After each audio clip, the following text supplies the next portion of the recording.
신바람 사연 아파트. 오늘의 사연 시작하겠습니다. 안녕하세요.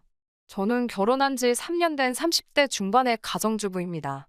시어머니가 결혼도 하기 전에 시집간 신우한테 제 재산 내주라며 말도 안 되는 억지를 쓰시길래 재산 대신 남편을 내주었습니다. 남편과 저는 우연히 만났습니다.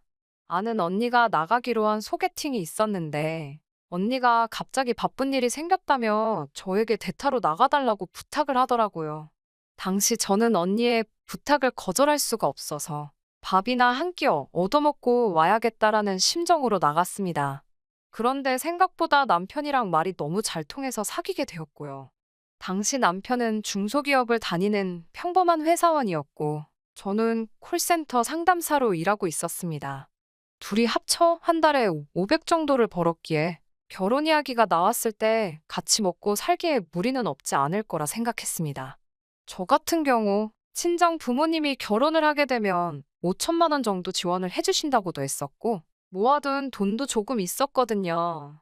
하지만 막상 먼저 결혼 이야기를 꺼냈던 남편의 경제적 상황을 짚어보니 한숨밖에 나오지 않았습니다. 모아둔 돈은 2천만 원이 전부였고 시댁에서는 아직 대학교 졸업도 안 한 신우와 당신들 노후가 불안해서 맏아들인 남편이 장가를 간다는데도 한 푼도 보태줄 수 없다고 하셨습니다.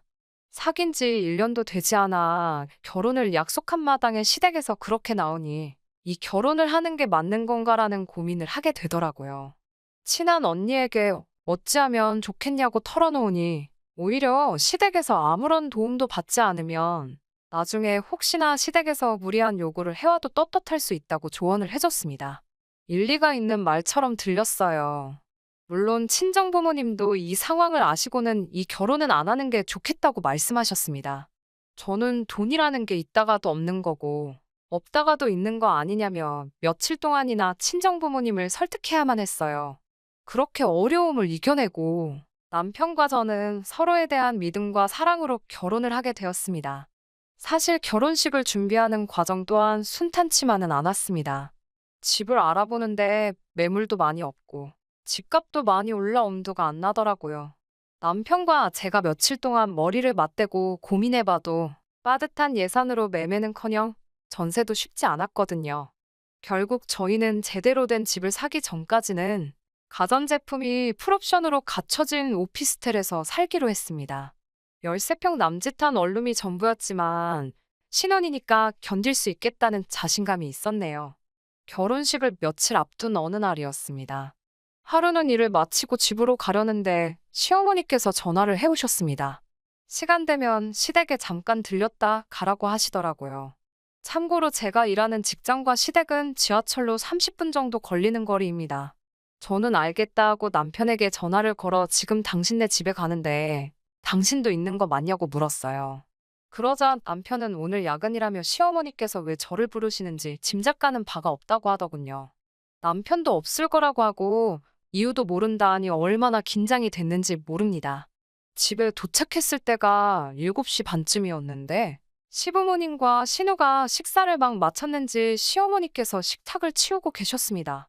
저에겐 밥 먹었냐 한마디 묻지도 않으시더라고요. 주신다고 해도 자리가 불편해 먹을 생각도 없었습니다만 묻지도 않으시니 마음이 상하긴 했어요.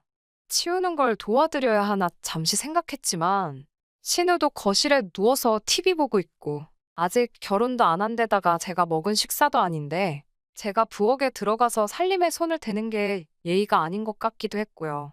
그래서 약간 마음이 불편하긴 했지만 신우 옆에 가서 앉아 있었습니다. 곧 시어머니가 저를 식탁으로 부르시더니 결혼하면 오피스텔에서 산다는 게 사실이냐고 물으셨습니다. 그럼 혼수는 어떻게 할 거냐고도 물으셨고요. 이때 저는 뭐라도 사주시려고 물어보시는 건가 싶어서 아주 잠깐이지만 기대를 품고 감사함까지 느낄 뻔했습니다. 저희가 이사 가려는 오피스텔은 풀옵션이라서 대부분 필요한 게 구비되어 있어 따로 살 건 없을 것 같다고 말씀드렸어요. 그러자 시어머니는 제가 생각지도 못한 말씀을 하셨습니다. 저더러 맏며느리 자리로 시집을 오면서 혼수도 없이 맨몸으로 올 생각인 거냐고 물으셨어요. 순간 제가 벙쪄서 아무 말도 못하고 있으니까 다른 집은 맏며느리가 들어오면 시댁 살림도 바꿔주고 시모밍크에 신우 명품백 사주는 게 기본이라던데? 넌 아무것도 안 할 생각이냐고 물으시는 거예요. 혼수도 없이 시집 오겠다는 걸 보니 한두 개 받는 걸로는 끝나지 않겠다고 하시는데 노골적으로 저한테 못 뜯어가시겠다는 투지까지 보여주시더라고요. 황당하고 어이가 없어서 남편도 저희 집에 맞사위로 장가오는 건데 아무것도 안 해오지 않는다고 말씀드렸어요. 그러자 사위는 백년 손님이란 소리 모르냐고 물으시면서 저더러 말 한마디를 안 잰다고 되바라졌다고 그러셨어요. 저는 일단 아드님하고 이야기를 나눠보시라고 제가 드릴 말씀이 없다고 말씀드리고 자리에서 일어났습니다. 신우는 거실에서 시어머니와 제가 하는 이야기를 엿듣기라도 한 건지 연신대박이라며 저를 어이없다는 눈으로 쳐다보고 있었습니다. 집으로 돌아오는데 생각할수록 괘씸하고 어이가 없더군요. 저는 바로 남편에게 전화를 걸어 방금 있었던 일을 이야기하며 그냥 우리 결혼은 없던 일로 하자고 했습니다. 남편은 시어머니가 그럴 줄은 상상도 못했다며 저에게 미안하다고 했지만 제 머릿속은 온통 헤어져야겠다는 생각뿐이었습니다. 하지만 막상 집에 도착하니 방 안에 쌓여있는 청첩장들이 눈에 들어오더라고요. 벌써 나이가 30을 넘었는데 주변에 파혼했다 소리를 어떻게 하나 싶고 부모님 체면에 제가 먹칠을 하는 것 같아서 죄송스럽고 마음이 복잡했습니다. 그 와중에 남편에게선 미안하다며 자기가 시어머니하고 제대로 단판을 짓겠다고 못 들은 걸로 해달라고 계속해서 전화와 문자가 쏟아졌어요. 결국 저는 남편의 말을 믿어보기로 했어요. 남편이 시어머니를 잘 구워 삶은 건지 시모의 그러한 요구는 결혼식을 올릴 때까지도 더는 별 말씀이 없으셨습니다. 하지만 이내 그 이유를 알게 되었습니다. 결혼식을 올리고 나서 제가 남편에게 모아뒀다던 2천만 원을 달라고 했어요. 집을 구하고 목돈 들어가는 건 일단 제 돈으로 해결을 했고 그 2천으로는 차를 사기로 했었거든요. 그런데 남편이 하루 이틀 차일피일 미루면서 2천만 원을 안 주더라고요. 결국 2주 정도 기다리다 계속 주지를 않으니 혹시나 하는 생각에 떠보듯이 혹시 그 돈 어디다 쓴 건 아니겠지 하고 물어봤어요. 그러자 남편이 전곡을 찔렸는지 축벽거리면서 그게 다 쓴 건 아니고 반만 썼다고 순순히 실토를 하더라고요. 결혼 앞두고 제정신이 박힌 게 아니라면 그 돈 가지고 뻘짓은 하지 않았을 테니 혹시 뭐 주식이나 코인 같은 걸로 돈 조금 불려보려고 했던 거냐고 물어봤어요. 그런데 그런 건 또 아니랍니다. 그럼 도대체 뭘 한 거냐고 그 많은 돈이 다 어디 갔느냐 물으니 시어머니가 키워준 값도 안 내놓고 장가를 가냐고 아들 키워놔봤자 소용없다며 나오지도 않는 눈물을 쥐어짜내고 아주 난리도 아니셨답니다. 보다 못한 남편이 홧김에 1,000만 원이면 되겠냐고 소리를 질렀더니 시어머니는 자기가 언제 울었냐는 듯이 그거면 되겠다고 지금 보내라고 하셨다 하네요. 남편 말로는 어이도 없고 진짜 치사하고 더러워서 그냥 이걸로 더 이상은 안 해주겠다는 생각으로 줬다는 거예요. 지금이야 아쉽겠지만 이게 더 멀리 보면 사게 먹힐 거라면서 제게 설명하면서요. 터무니없고 황당한 이야기에 기가 다 차더군요. 남편은 제 눈치를 살살 보면서 다시는 저하고 상의 없이 시댁에 금전적인 지원은 하지 않겠다며 믿어달라고 하더군요. 이미 혼인신고까지 다 한마당에 1,000만 원 때문에 갈라서자 할 수도 없고 알겠다고 했습니다. 하지만 생각할수록 속상하고 열받아서 몇 날 며칠 밤잠을 설쳤네요. 게다가 결혼식을 올리고 얼마 지나지 않았을 무렵 남편이 일하던 회사 직원이 공금을 가지고 해외로 도주를 하는 사건이 터졌습니다. 회사는 난리가 났고 남편은 졸지에 직장을 잃었어요. 문제는 그 일로 남편이 큰 충격을 받아서인지 새로운 직장을 알아볼 생각은 안 하고 집에서 술만 먹으며 한 달 가까운 시간을 허비했다는 겁니다. 저는 도저히 그런 남편을 더는 봐줄 수가 없어서 이럴 거면 차라리 같이 장사라도 하자고 했습니다. 저도 매일같이 고객들한테 전화기 너머로 불평불만을 듣는 상담사라는 일에 이골이 난 상태기도 했거든요. 그렇게 남편과 저는 대학가에서 포장마차를 열게 되었습니다. 포장마차 자리도 다 임자가 있다는 소리는 들었지만 정말 뚫고 들어가기 어렵더군요. 그나마 타이밍 좋게 원래 장사하시던 분께서 허리 디스크 수술로 더 이상 장사를 못하겠다고 내놓은 자리를 권리금 700에 살 수 있었습니다. 그런데 포장마차 일이라는 게 정말 보통 힘든 게 아니더라고요. 저희는 오후 5시부터 장사를 시작했지만 장사 준비는 아침부터 시작해야 했습니다. 배달비라도 아끼려고 아침부터 직접 이 시장에서 저 시장으로 뛰어다니며 발품을 팔아야 했거든요. 하지만 정작 저를 힘들게 한 건 이런 고된 일정이 아니라 남편의 불성실하고 무책임한 태도였어요. 솔직히 처음 한 4~5달은 손해만 보다시피 했어요.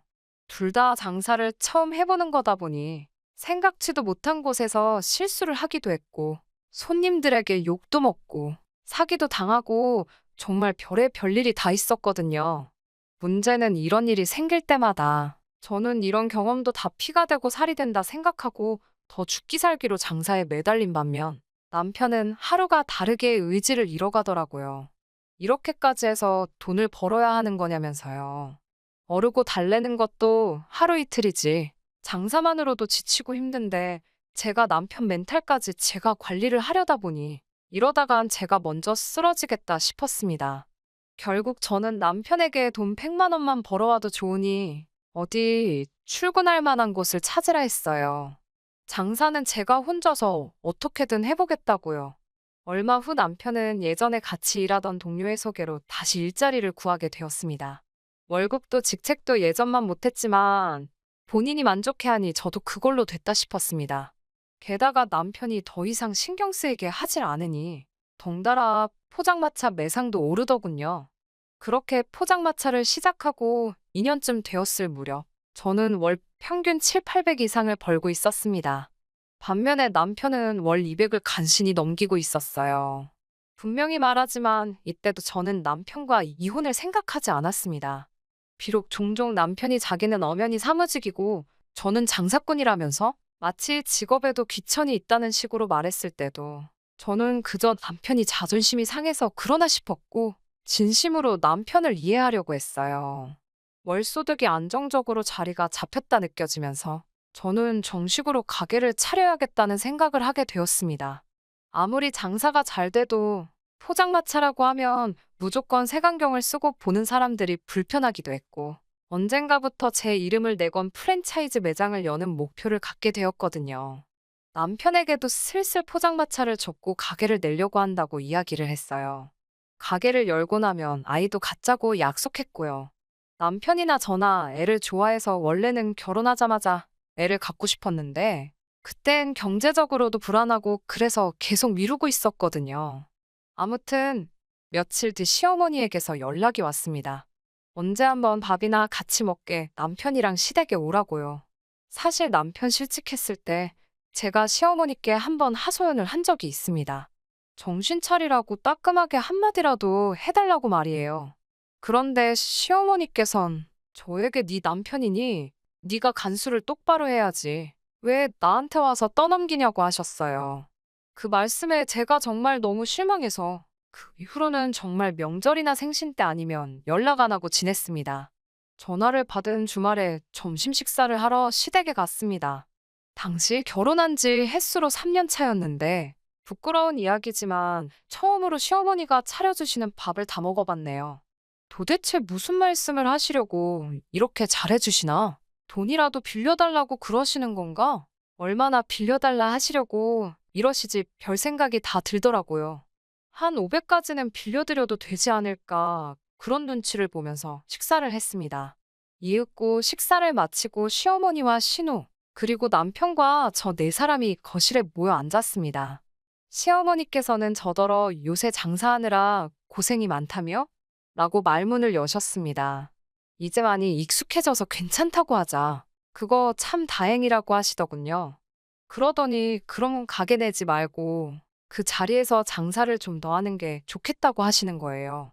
그게 무슨 소리냐고 물으니 눈에서 꿀이 떨어지는 것 마냥 사랑을 가득 담은 눈으로 신우를 바라보시면서 신우가 아이를 가졌다고 말씀하시더군요. 저는 신우가 남자친구가 있는 줄도 몰랐기 때문에 깜짝 놀랐어요. 하지만 바로 뒤따르는 시어머니의 말씀에 더 놀랐습니다. 결혼할 상대가 신우보다 5살이나 어린 이제 막 군대를 다녀온 학생이라는 거예요. 그러면서 저더러 가게 열 돈을 일단 달라고 하셨습니다. 빌려달라는 것도 아니고 일단 달라고요. 살면서 신우가 천천히 갚아 나갈 거라면서요. 어찌나 황당한지 웃음이 다 나오더라고요. 그 돈을 제가 어떻게 벌었는데 어떻게 신우한테 주냐고 못 준다고 말했습니다. 시어머니는 마치 절 달래듯이 너는 강단도 있고 똑소리도 나니까 그 돈을 얼마든지 또 벌 수 있지 않냐고 하시더군요. 하지만 당신 딸은 손목도 가늘고 발목도 가늘고 그냥 천상 여자라서 장사 같은 건 생각도 못 한다고. 그냥 집에서 주는 밥이나 먹고 졸리면 자고 온실 속 화초처럼 자라내라서 어디 내놓기도 무섭다고 하시네요. 그러니까 저더러 좀 도와주라는 거예요. 참고로 저희 신우가 저보다 키도 크고 덩치도 더 좋아요. 저는 시어머니께 저희도 이제 아이도 갖고 집도 넓히고 안정적인 삶을 꾸려보려고 한다고 그러니까 신우 일은 어머님과 아버님이 해결하셔야 할 것 같다고 정중하게 말씀드렸습니다.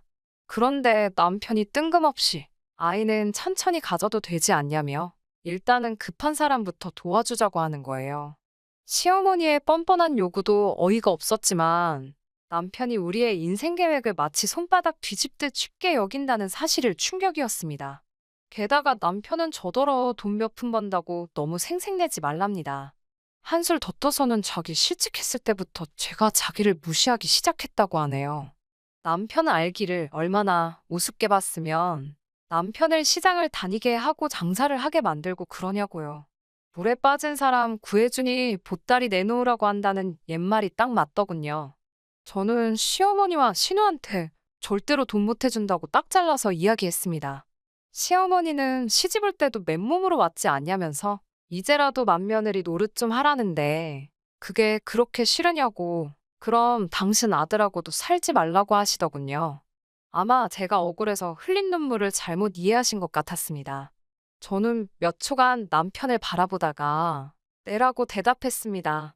제가 돈은 죽어도 못 드리겠고 대신 아드님 돌려드리겠다고 했어요. 참고로 지금 사는 집도 시집 올 때 저희 친정에서 도와줬고 남편은 꼴랑 1,000만 원 들고 왔는데 그나마도 그 돈을 차 사는 데 썼고 그 차는 댁에 아드님이 술 먹고 운전하다 박살을 냈으니 아무리 궁리를 해봐도 남편 말고는 얹어 드릴 게 없다고요. 그제서야 남편도 시어머니도 이게 아닌데 싶었는지 저더러 죄송합니다 하고 숙이고 들어오면 될 것을 어찌 일을 크게 만드냐고 헛소리를 하더군요. 저는 신우한테도 그 손목이면 한 번에 쟁반 4개씩도 나를 수 있다고 나이 먹었으면 나이값 좀 하고 살라 했습니다. 남편한테는 오늘부터 집에 들어올 필요 없으니까 여기 있으라고 당신 짐은 퀵으로 다 보내주겠다 했습니다. 집에 가려고 가방을 들고 일어나는 순간 시어머니가 돈 좀 버니까 세상이 다 네 발밑 같냐며 제 머리채를 잡으시더군요. 저희 친정부모님도 저 자라는 동안 제 몸에 손 뗀 적이 없으신데 말이지요. 순간 정신이 획 돌아버리는 것 같았어요. 남편이 눈에 들어왔고 손에 들고 있던 핸드백으로 휘둘러 남편을 때렸습니다. 하필이면 그 핸드백이 쇠장식이 엄청 많았는데 그걸로 남편 머리통을 날렸더라고요. 남편이 소리를 꽥 지르면서 쓰러졌어요. 피도 안 나고 욕도 하는 걸 보니 치명타는 아니었나 보더군요. 저는 그 틈을 타서 뒤도 안 돌아보고 그 집을 벗어났습니다. 당연히 얼마 지나지 않아 남편과 시어머니가 번갈아 가면서 전화를 해대더군요. 저는 결국 친정아버지께 연락을 드렸고 친정아버지께서 한달음에 저희 집으로 쫓아오셨습니다. 사실 시어머니께서 혼자셔서 웬만하면 친정아버지가 양쪽 집안일에 나서지 않으셨거든요. 친정아버지가 도착하시고 한 10분도 채 되지 않아서 남편과 시어머니가 현관 비밀번호를 따고 들어왔습니다. 현관 문이 열리면서부터 욕을 내뱉던 두 사람은 저희 친정아버지를 발견하곤 갑자기 합주기가 되더군요. 친정아버지가 평소에도 우리 딸을 이렇게 대한 거냐며 남편 멱살을 잡았습니다. 남편은 깨갱하며 죄송하다는 말만 연신하더군요. 친정아버지는 남편에게 곱게 이혼하고 우리 딸 인생에서 꺼지라고 그러시더군요. 저는 친정아버지의 그런 무서운 모습을 그때 처음 봤는데 정말 든든했습니다. 그 이후로 한 2주 동안 남편에게 미안하다며 다시 생각해 볼 수 없냐는 연락이 왔지만 결국 이혼했습니다. 돈이 없는 것보다도 자격지심이 심한 그 남자를 제가 더 이상 품어줄 수가 없겠더라고요. 저는 남편과 이혼하고 포장마차를 접었습니다. 그리고 목표했던 대로 제 이름 석자를 걸고 가게를 열었습니다. 다른 걸 다 떠나서 남편에게 고마운 것이 딱 한 가지가 있습니다. 남편의 실제가 아니었으면 제 인생의 시작도 하지 않았을 사업을 시작하게 해준 것. 그리고 그로 인해 이렇게 제 이름 달린 가게 하나를 차리기까지 이렇게 성공할 수 있게 계기를 만들어 주었다는 거예요. 이혼하게 된 부분에 대해서는 한 점 아쉬운 게 없네요. 그간 제가 스스로 참아가며 희생을 해준 만큼 남편도 저를 위해 해준 게 하나도 없으니까요. 한 달에 이제 100몇만 원 받는 수입으로 새 식구, 아니, 이제 신혼의 애에다가 신우랑 결혼할 남자까지 하면 5식구일 텐데? 그 돈으로 평생 행복하게 먹고 살았으면 좋겠다는 생각이 드네요. 안녕하세요. 황당한 아버님 때문에 파혼까지 하게 된 30대 초반의 여성입니다. 하긴, 아버님만 문제가 아니고 그런 아버님이 문제라는 걸 전혀 인정하지 못하는 남자친구도 한마디로 그 집구석 인간들 전부 다 문제였네요. 지인을 통해 중견기업을 다니고 있던 저보다 3살 많은 남자친구와는 소개팅으로 만났습니다. 제 이상형과는 거리가 멀었지만 그래도 첫인상이 나쁘지는 않았어요. 대화를 나눠보니 자기 일에 대한 열정도 있는 눈치였고 성실한 사람이라는 게 느껴졌고요. 무엇보다 첫 만남부터 남자친구는 무척이나 적극적이었는데 그 모습이 밉지가 않았습니다. 저희는 이후로 대략 한 달 동안 서로를 알아가는 시간을 가졌고 이후에는 연인 사이로 발전하게 되었지요. 사귀는 동안 남자친구와 저 두 사람 사이에 큰 문제는 없었어요. 다른 연인들처럼 초반에는 사소한 이유로 말다툼을 하기도 했었지만요. 둥글둥글한 성격의 남자친구와 싫은 소리는 못하는 제가 만났으니 결국 크게 다툴래야 다툴 수가 없었다고 해도 되겠네요. 그래서 이렇게 파혼을 했다는 사실이 지금도 어이없고 실감이 나질 않는 게 솔직한 심정입니다. 사귄 지 얼마 되지 않았을 때 남자친구가 혼자 산다는 사실을 알게 되었어요. 지방에서 나고 자란 남자친구는 서울로 대학을 진학하게 되면서 자연스레 독립을 했다더군요. 처음에 서울에 올라와서는 정말 크게 놀랐답니다. 전세는 고사하고 월세 보증금도 어찌나 비싸던지 결국 고시원에 들어갔다고 해요. 하지만 이런 이야기야 제 친구들에게도 몇 번이고 들었기에 크게 놀라진 않았지요. 사귀는 기간이 길어지면서 자연스레 결혼 이야기도 오가기 시작했습니다. 그리고 그 무렵 저희 어머니의 생신이 다가오고 있었는데 문득 이제 슬슬 남자친구 부모님의 생신도 챙겨야 하는 건가 싶더라고요. 알아둬서 나쁠 건 없겠다는 생각에 어머님의 생신은 언제인지 물어봤어요. 부담스럽지 않은 선에서 케이크나 작은 선물 정도는 챙겨드릴 의사도 있었으니까요. 남자친구는 순간 조금 난처한 표정을 하더니 생신은 며칠 전에 지나갔다고 했습니다. 그리곤 덧붙이기를 기일에 챙겨드리면 된다고 하더라고요. 기일이라니 그게 무슨 소리냐고 하니까 어머님께서 돌아가신 지도 벌써 10년도 넘었다고 하더라고요. 전혀 생각지도 못한 이야기였기에 몹시 당황스러웠지요. 남자친구가 당황한 제 표정을 알아챘는지 그렇게 놀랄 것 없다면서 자기가 서울에 올라오고 얼마 지나지 않았을 무렵 돌아가셨다고 하더라고요. 알고 보니 어머님께선 당신이 아픈 걸 오랫동안 비밀로 하셨더랍니다. 아무래도 돈 문제가 제일 큰 이유였던 것 같다면서요. 평소엔 늘 씩씩하고 밝아 보이던 남자친구가 그 이야기를 할 때는 눈이 다 벌개져선 당장이라도 울 것 같아 제 마음이 다 아팠네요. 남자친구 말에 의하면 남자친구 집이 처음부터 어려웠던 건 아니랍니다.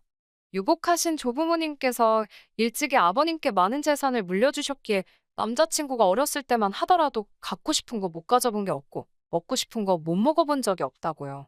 하지만 남자친구가 10대에 접어들 무렵 생전일이라곤 해본 적 없던 아버님께서 갑자기 사업을 하시겠다며 집 재산을 시쳇말로 전부 끌어다 다 해먹으셨답니다. 다 말아먹기만 했으면 다행인데 빚까지 지기 시작하시면서 급속도로 가세가 기울었다고요. 이후로는 어머님께서 남의 집 가사도우미를 하시고 밤에는 식당에서 설거지를 하시는 등 평생 안 해보신 고생을 하기 시작하셨답니다. 하지만 옛말에 버는 놈 따로 있고 쓰는 놈 따로 있다잖아요. 남자친구 집이 딱 그랬던 모양이에요. 어머님께선 그렇게 생고생만 하시다 돌아가셨다며. 솔직히 여기까지 들었을 땐 남자친구가 아버님을 어지간히 미워하지 않을까 싶었습니다. 어머님께서 어쩌다가 골병이 들어서 돌아가시게 된 건지 제3자인 제가 들어도 전후 사정이 뻔했으니까요. 하지만 옆에서 지켜본 결과 남자친구는 아버님과 꽤나 돈독한 관계를 유지하고 있었어요. 아버님뿐만 아니라 언니와도 그렇고요. 하긴 가족이라는 게 뭐 모르지요. 저는 모르는 또 다른 사정이 있었는지도요. 아무튼 남자친구와 저는 총 2년의 연애 끝에 결혼을 약속하게 되었습니다. 결혼 이야기가 나왔으니 정식으로 아버님과 남자친구의 누나에게 인사를 드리러 갔지요. 남자친구에게는 4살 많은 누나도 있었는데 미혼이었고 아버님과 단둘이 살고 있었습니다. 시댁에 도착하니 아버님께서는 잘 왔다고 반갑게 맞아주셨습니다. 그리고는 안방에 들어가서 어머님께도 인사를 드리라 하시더군요. 순간 멈칫했지만 그래도 아버님께서 그렇게 말씀하시니 일단 내라고 대답하고 남자친구를 따라 안방으로 향했습니다. 안방은 기이하기 짝이 없었어요. 방 한쪽은 마치 재단처럼 만들어져 있었고 그 위엔 어머님의 영정사진과 위패가 놓여 있었거든요. 예전에 TV에서도 그렇게 해놓은 집을 본 적이 있긴 한데 막상 직접 보니 오싹한 기분이 들었습니다. 그래도 최대한 티내지 않고 남자친구를 따라 어설프게나마 인사를 드렸네요. 여기까지는 솔직히 흔하지 않는 경험이라 낯설어서 그렇지 이상하다거나 불편하다는 생각은 하지 않았습니다. 오히려 제가 제대로 행동하고 있는 건지 어딘가 예의에 어긋나는 점은 없는지 제 자신을 살피느라 바빴지요. 아무튼 어머님께도 인사를 드리고 거실로 나오니 언니가 식사는 나가서 하잡니다. 냉장고가 텅텅 비었다며 찍어 먹을 게 없다나 어쩐다나요? 안 해도 될 소리를 하는 거 보니 성격이 푼수 같구나. 그런 생각을 잠시 했지만 당연히 입 밖으로 내진 않았어요. 그리고 솔직히 어머님이 안 계신 시댁이었으니 별다른 기대 같은 것도 없었고요. 저희는 집에서 조금 떨어진 곳에 위치한 고깃집에 도착했습니다. 직원이 4인용 테이블로 저희를 안내했는데 아버님께선 5명이라며 다른 자리를 요구하셨지요. 저는 이때만 해도 아버님이 자리를 넓게 쓰고 싶으신가? 그런 생각만 했어요. 그렇게 저희는 6인용 테이블에 앉게 되었습니다. 직원이 메뉴판을 가져다 주니 아버님께선 볼 필요도 없다며 한우 생갈비로 5인분을 가져다 달라고 하시더군요. 냉면도 5개를 달라고 하셨고요. 결국 제가 남자친구에게 조용한 목소리로 혹시 아직 더울 사람이 있냐고 물으니 남자친구가 어색하게 웃으며 1인분은 어머님 거랍니다. 솔직히 그 소리를 듣는데 이번에는 소름이 쫙 끼치더라고요. 아버님께서도 제가 남자친구에게 묻는 걸 들으셨는지 처음 며느리감하고 식사를 하게 되었는데 어머님만 빼놓을 수 있냐고 그러시는 거예요. 너무 당황스러웠고 어떻게 반응하는 게 적절할지 상황 파악이 잘 되지 않았습니다. 그러자 이번엔 언니가 그냥 살아계신 어머님이랑 같이 있다 생각하면 어려울 것 없다고 하더라고요. 이후로도 가족들의 기이한 행동은 계속되었습니다. 빈자리 앞에 놓여 있는 접시에 구워진 갈비를 올려놓질 않나, 냉면을 비벼놓질 않나, 아, 콜라도 한 잔 따라 놓더라니까요. 이게 무슨 제사상도 아니고 등골이 오싹해서 밥이 입으로 들어가는 건지 코로 들어가는 건지.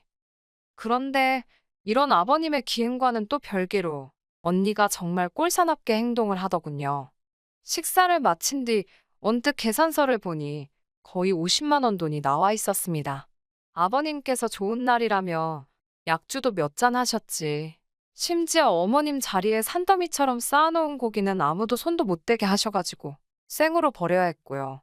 아무튼 그렇게 흥청망청 음식을 시켰으니 50만 원이 나온 게 놀랍지도 않았네요. 그리고 솔직히 제가 계산할 생각도 없었기에 크게 신경 쓰지도 않았고요.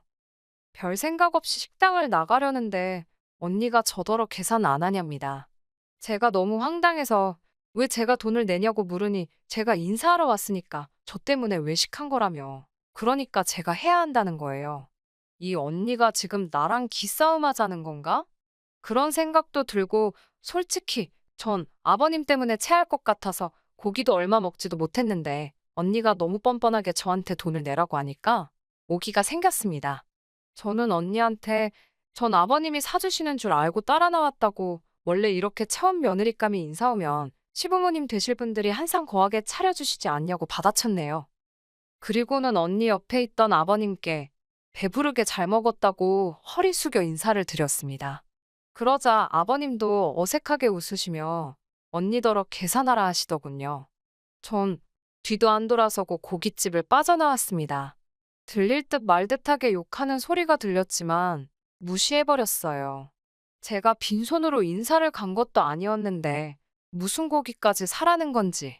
결국 원래대로라면 커피라도 한 잔 대접하려고 했지만 이미 언니나 저나 기분이 상할 대로 상한 상황이었기에 식사를 마치곤 바로 서울로 올라왔습니다.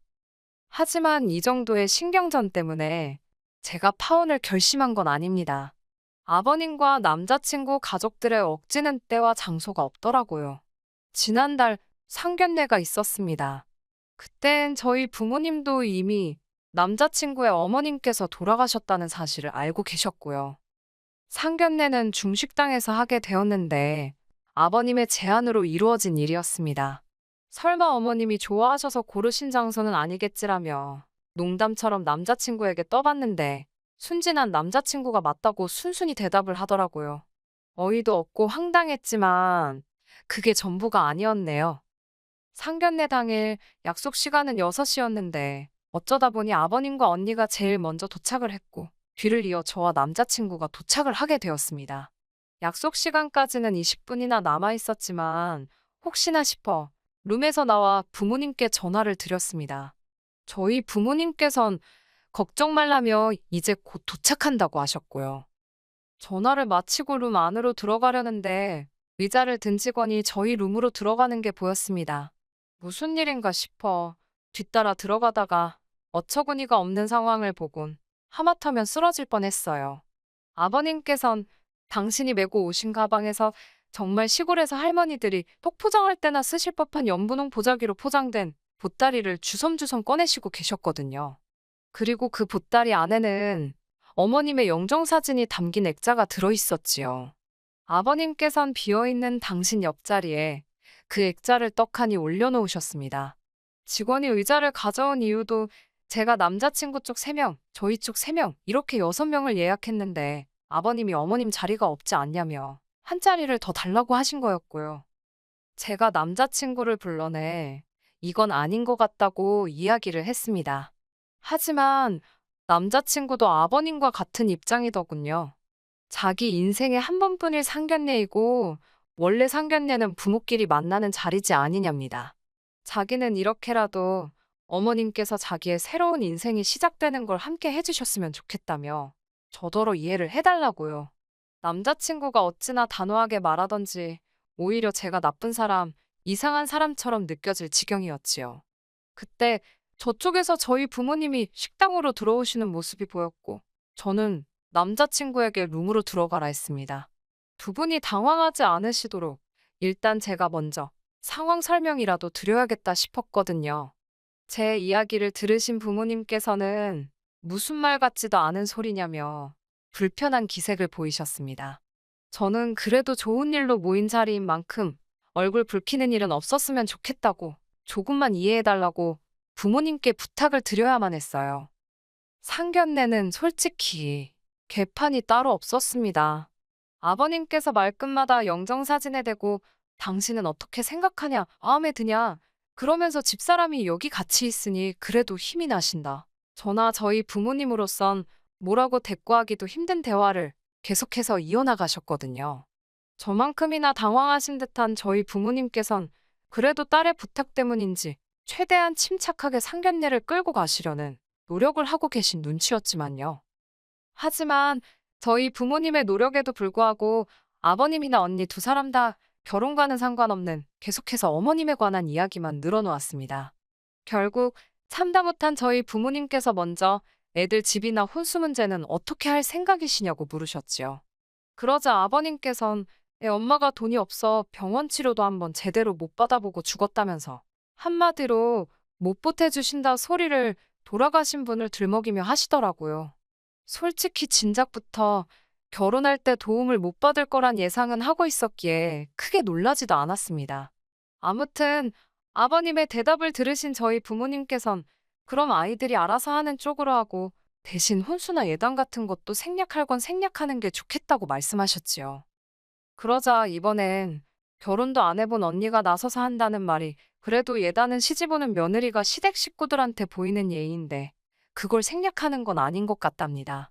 어머님께서 돌아가셨다고 무시하고 넘어가도 된다고 생각하는 것 같은데 그러면 곤란하다면서요. 60만 여기 안 계실 뿐이지 정성이란 건 다 느껴지는 법이라면서 어머님 몫으로 가방이든 금이든 뭐 하나는 하는 게 좋겠답니다. 지난번 식당에서 계산할 때도 그렇고 이 언니는 내 주머니를 못 털어먹어서 안달이네 그런 생각도 들고 말 같지도 않은 소리를 하면서 자기가 모나되는 것 마냥 뻗대는 모습도 꼴사납다 싶었어요. 제가 그러면 저는 예물을 누구한테 받냐고 물었습니다. 돌아가신 분은 제 예물을 못 챙겨주실 거 아니냐고요. 그러자 저희 부모님께선 두 사람 다 그만하라며 언니한테 사돈 처녀가 무슨 말이 하고 싶은지는 알겠지만 여기는 어른들끼리 이야기하는 자리니까 빠져달라고 하셨습니다. 결혼 당사자도 아니고 하고 싶은 이야기가 있으면 아버님과 먼저 상의를 해보고 아버님을 통해서 하던지 하라고요. 그제서야 언니도 아버님도 아무 말 못하시더군요. 이후로 어색한 공기 속에서 일단 식사를 하게 되었습니다. 식사도 솔직히 체하는 줄 알았어요. 저는 분명히 6인분을 예약했는데 아버님께서 어머님 몫도 추가 주문을 하셨더라고요. 식사는 코스로 나왔는데 영정사진 앞에 하나씩 서빙하시던 분들도 얼마나 어이가 없었을까요? 이윽고 식사를 마치고 일단 슬슬 해산하는 분위기였습니다. 솔직히 제 머릿속은 온통 부모님께서 이 결혼 절대로 허락 안 해주시겠구나. 그런 생각뿐이었지요. 남자친구라는 작자는 아버님이랑 언니가 헛소리를 떠들어대는 내내 꿀먹은 모마냥 말 한마디도 똑바로 못하고 있었고 아버님은 계속 돌아가신 어머니만 찾지 언니라는 사람은 아직 신우 타이틀도 달기 전인데 벌써부터 저한테 시비를 걸지. 어떤 부모가 이런 집에 딸을 보내고 싶겠어요? 제가 봐도 여러 가지로 이건 아니다 싶었네요. 그런 와중에 아버님께서 결정타를 날리셨습니다. 아버님께선 저희 부모님께 한 가지 간곡하게 드리고 싶은 청이 있다며 문을 떼셨지요. 저희 아버지께서 편하게 말씀하시라 하니 아이들 결혼식 날 고생만 하다 간 어머님을 위해 하객들과 같이 10분 정도 묵념을 하고 싶으시답니다. 저희 사진이 나와야 할 스크린에 어머님 사진을 띄우고요. 추모의 시간이라나요? 아버지께서 당혹스러운 표정으로 어머니를 쳐다보셨고 두 분이 뭐라 하시기도 전에 제가 먼저 절대로 안 된다고 했습니다. 아예 뭐 조부모님, 외조부모님 제사까지 지내시지 그러냐고 절대로 안 된다고 싫다고 그랬네요. 예식 간소화한다고 주례도 없앴는데 30분 예식 시간 중 10분을 그런 데다가 날리고 싶지 않다고 했습니다. 그러자 아버님께서 저 말하는 싸가지 좀 보라며 어머님이 하늘에서 저 때문에 통곡을 하실 거랍니다. 그때였어요. 저희 부모님께서 왜 남의 집 귀한 딸한테 싸가지를 운운하시냐며 상식적으로 애들 결혼식장에서 죽은 사람 추모를 하자는 게 말이 되는 소리냐며 호통을 치셨어요. 돌아가신 양반 안타까운 거야 알겠지만 엊그제 돌아가신 것도 아니고 10년도 더 되었다면서 적당히 하시라고요. 그러자 아버님께서는 어머님 영정사진을 끌어안고는 서러워서 못 살겠다며 살았건 죽었건 지 시어머니 될 사람인데 저렇게 매정하다고 아버님께선 나오지도 않는 눈물을 쥐어짜내시는 것 같았어요.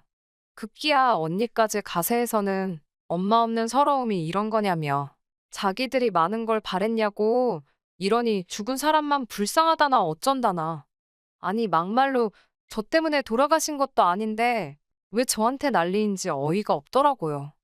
저희 부모님께선 상대할 가치도 없다고 이런 집구석으론 절대로 시집 못 보낸다며 화를 내시곤 저를 끌고 나가셨습니다.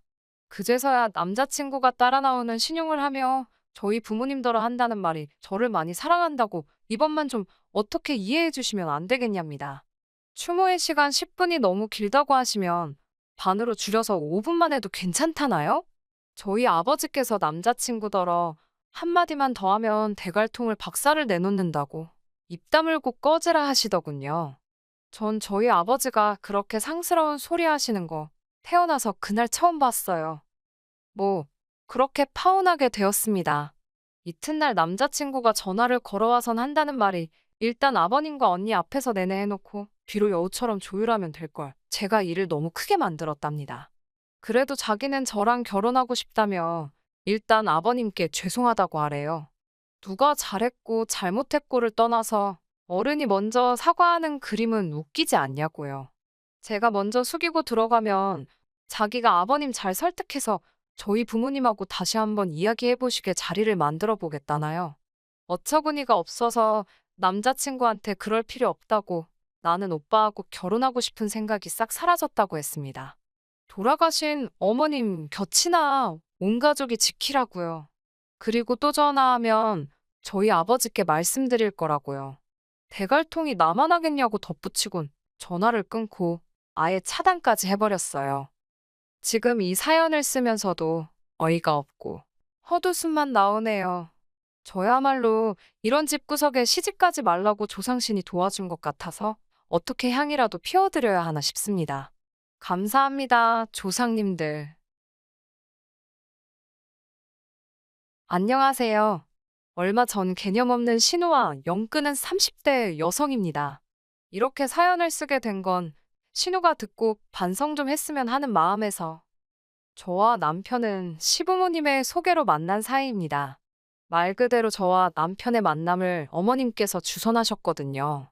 남편을 소개받기 전 저는 온라인 쇼핑몰을 운영하고 있었고 시부모님은 저와 계약 관계에 있었던 원당 공장 사장님들이셨지요. 일을 하다 보면 나이나 성별과 상관없이 정말 별의별 사람을 다 겪게 되는데 시부모님은 다르셨습니다. 일단 기본적인 매너가 좋으셨던 건 물론이고 작은 약속도 칼같이 지켜주셨어요.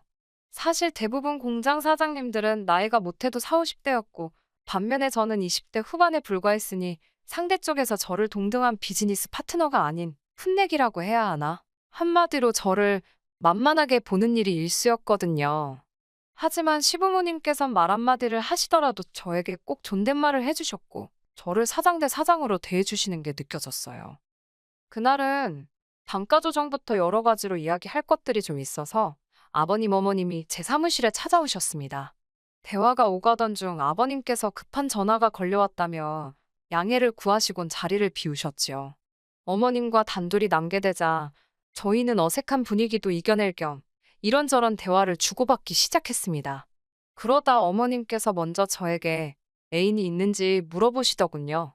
제가 없다고 하니 어머님께선 그게 정말이냐, 너무 괜찮은 아가씨라 누가 데려가도 진작에 누가 데려가지 않았을까 생각했다며. 그럼 이참에 당신 아들을 한번 만나보랍니다. 당신 아들이 정말 잘생겼고 회사도 좋은 데를 다닌다며. 솔직히 같이 일하는 사람들과 사적으로 얽히는 건 내키지가 않았기에 거절하려고 했어요. 하지만 한편으로는 이렇게 좋은 분들 밑에서 자란 남자라면 정말 괜찮은 사람이지 않을까 그런 생각이 들었지요. 저는 잠깐의 고민 끝에 그러면 한번 만나볼까요? 라고 장난처럼 대답했습니다. 그러자 어머님께선 기다렸다는 듯이 어딘가로 전화를 걸어 약속을 잡으셨고 그게 바로 남편과 저희 시작이었어요. 어머님의 말씀대로 남편은 괜찮은 사람이었습니다. 성격이 밝으면서도 동시에 진지한 면도 있었는데 그래서 의지가 많이 되더라고요. 남편도 제가 꽤나 마음에 든 눈치였고 이후로 저희는 몇 번의 만남을 더 가졌습니다. 그렇게 한 달 정도 지났을 무렵에는 정식으로 사귀는 사이가 되었어요. 이후로는 어느 다른 연인들과 마찬가지로 가끔 서로 토라지고 다투기도 했지만 큰 사건 사고 없이 인연을 만났습니다. 그러다 양가 어른들의 축복 속에서 부부의 영까지 맺게 되었네요. 결혼식을 올리고 한동안은 정말 모든 것이 완벽했습니다. 인자하신 시부모님과 능력 있고 자상한 남편, 거기다 제가 운영하던 쇼핑몰도 조금씩이지만 나날이 매출이 증가하고 있었으니까요. 하지만 이 행복은 오래가지 못했어요. 제가 사고를 당했거든요. 그날도 거래처에 들렸다가 집으로 돌아오는 길이었습니다. 차를 세워둔 건너편 주차장에 가기 위해 신호등이 바뀌길 기다리고 있었는데 순간 제 몸이 붕 뜨더라고요. 정신을 차렸을 땐 병원이었습니다. 나중에 듣기로는 갑자기 나타난 차가 저를 그대로 밀어버렸다고 하더군요. 저는 병원에서 눈을 떴고 그땐 남편뿐만 아니라 양가 어른들이 다 와 계셨습니다. 제 상태가 많이 좋지 못했어요. 특히 하반신 부상이 심했는데 발목을 절단해야 될지도 모른다는 말까지 나왔었답니다. 남편은 그럴 리 없다면서도 저 몰래 의족도 찾아보고 그랬을 정도였지요. 그래도 불행 중 다행이라 해야 할지 비록 영구적인 장애가 생겼지만 발목은 절단하지 않았습니다. 다만 뛰는 건 고사하고 한쪽 발을 절게 되었지요. 사고로 인해 저는 운영하던 쇼핑몰을 접었고 이후로 우울증에 시달리게 되었습니다. 친정에는 우울증에 걸렸다는 소리는 꺼내지 못했어요. 친정부모님께선 치매에 걸린 친할머니의 병수발을 들고 계셨던 데다가 하나뿐인 딸이 장애가 생겼다는 사실에 무척 힘들어 하셨거든요. 그런 친정부모님께 더 큰 근심을 안겨드릴 순 없었네요. 시부모님께서는 이런 제 상태를 너무나 안타까워 하셨어요. 그러다 하루는 저에게 조심스레 합가를 제안하시더군요. 시집살이를 시키겠다는 게 아니라 그래도 오가는 사람이 많은 곳에서 사는 게 덜 심심하고 덜 외롭지 않겠냐는 말씀이셨지요. 다른 사람들은 어떻게 받아들였을지 모르지만 제게는 제법 솔깃하게 들렸습니다. 어머님 아버님께서 저희한테 생활비를 바라는 것도 아니셨고 그렇다고 저더러 살림을 하란 것도 아니었어요. 살림은 도우미 이모님이 오셨고 남편이나 시부모님 모두 식사 대부분을 밖에서 해결했으니까요. 굳이 신경이 쓰인다면 신우의 존재였는데 사실 합가를 하기 전까지는 신우랑 크게 부딪히는 일이 없었기 때문에 그때만 하더라도 신우의 존재는 중요한 사항이 아니었습니다. 그렇게 남편과의 상의 끝에 시댁에 들어가 살기로 했네요. 합가 전, 저희는 서울 외곽에서 어머님 아버님은 공장 근처에 위치한 2층짜리 전원주택에 살고 계셨어요.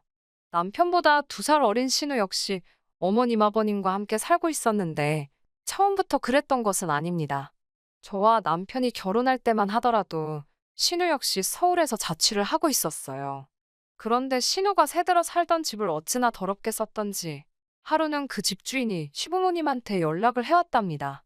와서 당신 딸이 어떻게 해놓고 사는지 한번 직접 보라면서요. 평생 남에게 피해주는 걸 죄라고 생각하시던 어머님 아버님께서는 이게 다 무슨 소린가 싶어 그 길로 신우가 자취하는 방에 찾아갔다가 기절하시는 줄 알았답니다. 남편도 같이 갔었는데 표현하기를 쓰레기장도 그런 쓰레기장이 없었다대요. 어디서 잠을 잤을까 싶을 정도로 방 안에는 어마어마한 쓰레기가 들어차 있었고 싱크대에 쌓여있던 상한 음식에서는 구더기가 보일 정도였다고요. 결국 어머님께서 그 집 청소비 다 물어주시고 그 길로 신우를 끌고 오다시피 해서 지금까지 옆에 끼고 살고 계셨지요. 그런 신우와 저는 같이 살기 시작하고 얼마 지나지 않아서부터 부딪히기 시작했습니다. 비록 저에게 집안일을 하라고 시키는 사람은 없었지만 그래도 남편은 물론이고 어머님 아버님도 매일같이 출퇴근을 하시는데 혼자 집에서 아무것도 안 하고 있는 건 말이 안 된다 싶었지요. 이모님이 오시는 건 오시는 거고 저도 저 나름대로 조금씩 집 정리도 하고 그랬습니다. 제가 원해서 하는 집안일이다 보니 신우가 도와주길 바라고 그런 것도 전혀 없었어요. 그런데 하루는 신우가 대변이 묻은 듯한 속옷을 빨래통에 던져놨더라고요. 아무리 제가 내켜서 하는 집안일이어도 막말로 똥 묻은 신우 속옷을 빨고 싶었겠어요? 손도 대기 싫었지요. 그렇다고 그냥 두자니 제 속옷이 아니어도 이모님 보기 부끄럽고 참고로 저희 시부모님도 속옷 빨래는 직접 하십니다. 제가 신우에게 문자로 속옷은 이렇게 내놓지 말고 샤워하고 그럴 때 직접 빨라고 했어요. 그러자 신우가 바로 답장이 오더라고요. 더러워서 만지기 싫답니다. 아니 자기도 더러워서 자기 속옷이 만지기 싫으면 남인저나 이모님은 어떻겠어요? 말이 안 통하는구나 싶어서 비닐 장갑 낀 손으로 그 속옷, 그대로 집어다 신우방에 다시 가져다 뒀습니다. 자기 눈으로 보면 부끄러운 줄 알겠지. 그런데 이게 웬걸요. 이튿날 그 속옷이 그대로 또 빨래통에 나와 있었는데 아주 대자로 펼쳐놨더라니까요. 제가 결국 그대로 사진 찍어서 남편한테 보냈습니다. 그러자 남편이 신우 빨래는 아무것도 하지 말라대요. 그래서 안 하고 저희 빨래랑 시부모님 빨래만 했어요. 그랬더니 세상에 2주가 지나가도록 그 속옷이 그대로 있더라고요. 이 일이 있은 이후로 신우는 걸핏하면 저에게 심술을 부리기 시작했습니다. 한 번은 신우가 자기가 키우던 강아지가 싼 똥을 이불 빨래에 던져놓은 적도 있었어요. 신우는 자기가 던져놓은 게 아니고 강아지가 그 이불 위에서 싼 거라고 했지만 이미 세탁기에 들어가 있던 빨래 위로 강아지가 어떻게 똥을 싸요? 심지어 통돌이 세탁기라 강아지가 무슨 첨프라도 해서 들어갔다는 건지 말도 안 되는 소리였지요. 이야기하는 김에 하는 거지만 거짓말도 어느 정도 머리가 돌아가는 사람이 해야지. 왜 저러나 싶을 정도로 한심한 거짓말만 해대더라니까요. 하지만 이런 신우의 심술 때문에 제가 신우를 안 보고 살겠다고 한 건 아니에요. 사실 이런 심술들은 너무 유치해서 상대할 가치도 느끼지 못했습니다. 순간순간 화는 났어도 거기까지였어요. 말이 나와서 말이지만 신우 주변 사람들은 신우의 실체를 몰랐을 거예요. 밖에 나갈 땐 진짜 멀쩡한 사람처럼 번지르르하게 차려입고 나갔으니까요. 거기까지는 뭐 솔직히 제가 뭐라고 하지도 않았어요. 다 큰 성인이 이렇게 살든 저렇게 살든 저한테 피해만 안 주면 된다라는 심정으로 포기한 상태이기도 했고요. 한편 어머님 아버님도 신우 상태에 대해서 문제점을 느끼셨는지 도우미 이모님과 저에게 부탁을 하시더라고요. 신우에 관한 것, 예를 들어서 신우 옷 빨래라던가 신우가 먹고 난 식기들을 치우는 것, 그리고 신우방 청소 같은 건 절대로 해주지 말라고요. 특히 저에게는 만약에 신우방에서 썩은 내가 나서 괴롭더라도 절대 먼저 치워주지 말라셨습니다. 신우도 좋은 남자 만나서 시집가고 해야 되는데 저 지경이면 누가 좋다고 하겠냐고요. 그래도 최소한 시부모님께서 문제를 인지하고 계시니 참 다행이다 싶었습니다. 그리고 저야 당연히 어머님 아버님이 하라는 대로 했지요. 제가 무슨 집안일 못해서 한장한 귀신이 붙은 것도 아니고 그렇다고 신우랑 사이가 좋았던 것도 아닌데 굳이 해주지 말라는 걸 찾아가며 해줄 이유가 없었으니까요. 그러자 신우가 처음엔 도우미 이모님한테 아주 야단이더라고요. 아줌마가 뭔데 집안일을 입맛대로 하냐. 내가 주인집 딸인 거 안 보이냐 이런 식으로요. 이모님은 신우의 폭언을 그대로 녹음해서 어머님 아버님께 들려드렸고 어머님 아버님께선 그 이모님께 얼마나 미안해 하시던지 그 일로 인해 시부모님께선 신우에게 주던 용돈을 아예 끊어버리셨습니다. 필요하면 네가 나가서 일해서 벌어 쓰라고요. 그러자 신우는 이 모든 게 저 때문이라며 또 다시 저한테 화풀이를 하기 시작하더군요. 왜 다른 사람들 옷은 다 빨아주면서 자기 건 손도 안 대냐? 왜 자기가 쓰는 화장실은 청소를 안 하냐? 저는 신우에게 제가 하고 싶으면 하는 거고 안 하고 싶으면 안 하는 거다. 내가 아가씨 몸종도 아니고 왜 아가씨가 어지른 걸 내가 하냐? 아가씨가 알아서 하라고 받아쳤어요. 그러자 신우가 저더러 이제서야 본색을 드러낸다며 별의별 말 같지도 않은 소리를 하는데 솔직히 상대도 안 해줬습니다. 신우도 제가 자기를 상대해주지 않으니까 어지간히도 약이 올랐던 모양이에요. 자기 말을 들어주는 사람이 없어서 더 그랬을 수도 있어요. 그렇다고 해도 남의 물건에 함부로 손을 대서는 안 되잖아요. 그건 어린 아이들도 아는 거 아닌가요? 사실 신우가 예전에도 몇 번 제 옷을 몰래 훔쳐 입고 그랬던 건 진작에 알고 있었어요. 그냥 얌전히 입었으면 저도 말을 안 해요.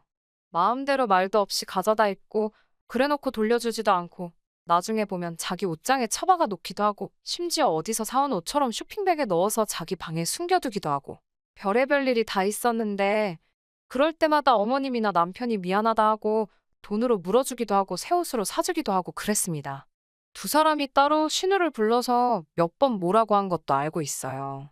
하지만 솔직히 어머님이나 남편 입장에서 번번이 신우의 못난 모습을 저에게 보여주는 게 솔직히 마음이 좋지는 않았겠지요. 고슴도치도 자기 새끼는 이쁜 법이라잖아요. 그래서 가능하면 저도 신우가 잘못한 걸 시시콜콜 전부 다 어머님 아버님께 말씀드리지는 않았어요. 그런데 이번만큼은 도저히 그냥 넘어갈 수가 없었습니다. 저에게는 아끼는 구두 하나가 있어요.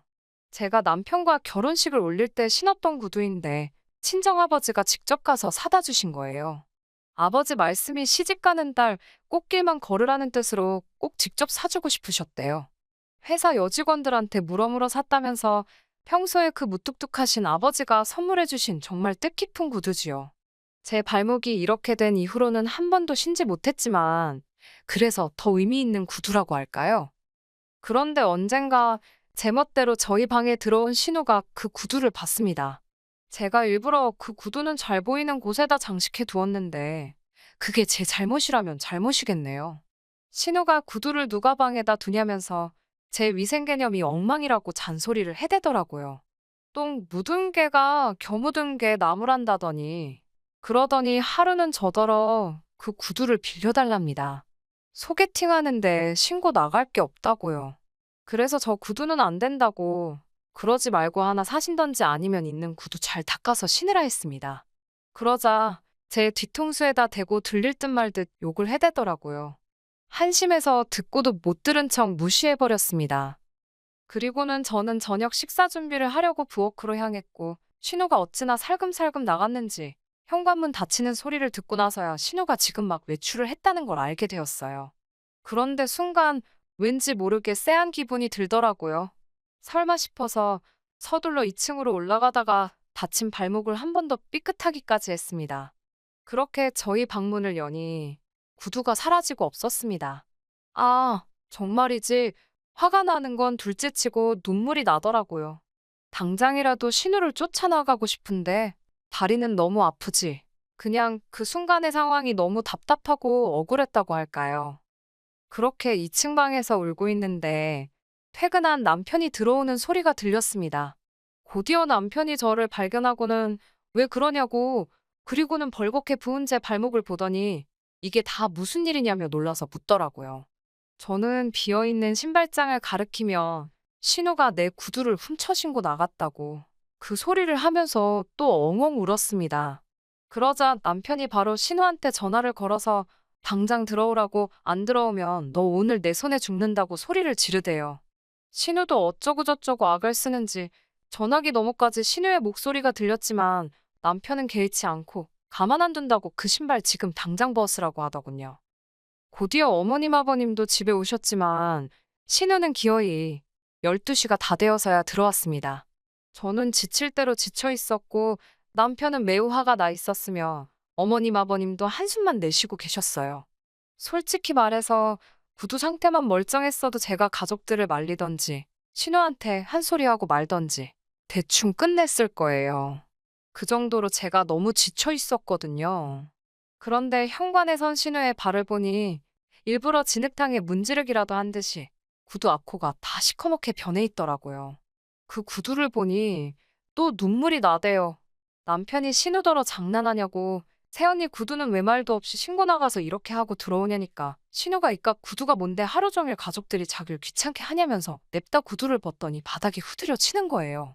정말 저게 미쳤나 싶을 정도로 아주 악을 쓰면서 말이지요. 그러더니 급기야 저를 노려보면서 제 다리를 비하하는 단어를 쓰면서 제가 순화해서 말하는 거지만 발목도 정상이 아닌 게 무슨 신지도 못할 구두를 가지고 울고 짜냐면서 쇼하지 말랍니다. 아, 정말이지. 제 마음 한구석에서 커다란 납덩이가 쿵 하고 떨어지는 심정이었달까요. 그때는 벙쪄서 눈물도 안 나대요. 그때였습니다. 남편이 당장이라도 신우를 한 대 치기라도 할 기세로 손을 들어올렸는데 남편보다 어머님이 빠르셨어요. 어머님께서 신우뺨을 냅다 갈기시더니 너 같은 걸 어디까지 받아줘야 하냐면서 소리를 지르셨습니다. 그리고는 신우더러 이 집에서 당장 나가라고 하시더군요. 그냥 좀 못난 딸인 줄 알고 품어줘야지 잘 가르쳐야지 그렇게 생각하셨는데 이제 보니 못난 게 아니라 못돼 처먹었다면서. 그러더니 어머님이 제 앞에 무릎을 꿇으시곤 이게 다 당신과 아버님이 자식 교육을 똑바로 못 시켜 그렇다며 미안하다셨습니다. 그리고는 다시는 신우와 마주치는 일은 없게 해줄 테니 저더러 상처받지 말라시대요. 그리고 이튿날 어머님 아버님은 진짜로 사람을 불러서 신우방을 비우셨습니다.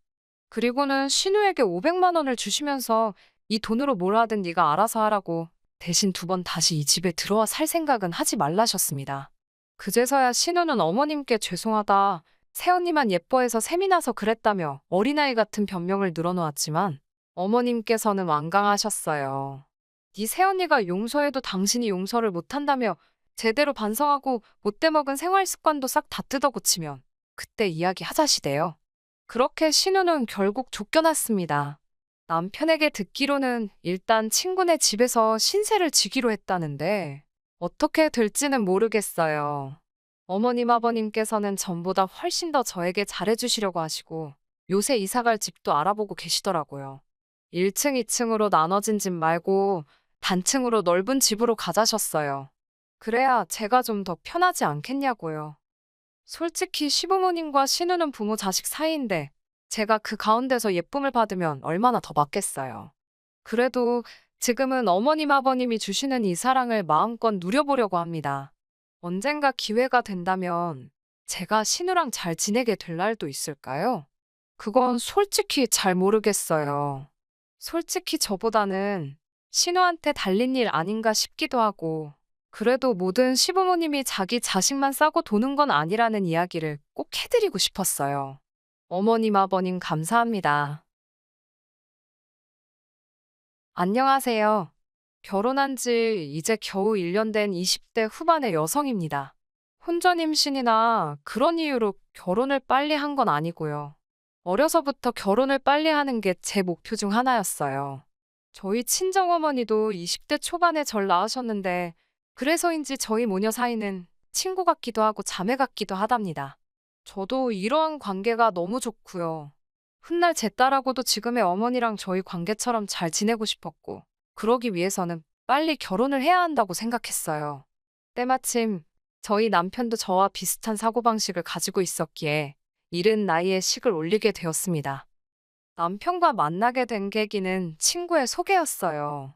입사하고 얼마 지나지 않았을 때였는데 친구가 이제 연애도 좀 해봐야 하지 않겠냐며 지금의 남편을 소개시켜 주었지요.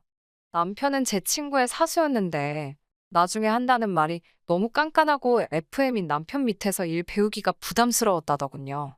친해지고는 싶은데 영 곁을 안 주길래 여자 소개시켜드린다며 제 사진을 들이밀었답니다.